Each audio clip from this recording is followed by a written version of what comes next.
Deus abençoe você, eu estou aqui no alto do monte e eu vim profetizar que a bênção de Deus esteja sobre a tua vida financeira.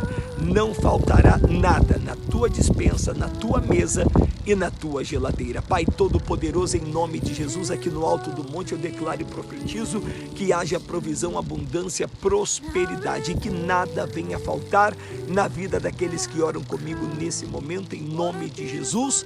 Amém.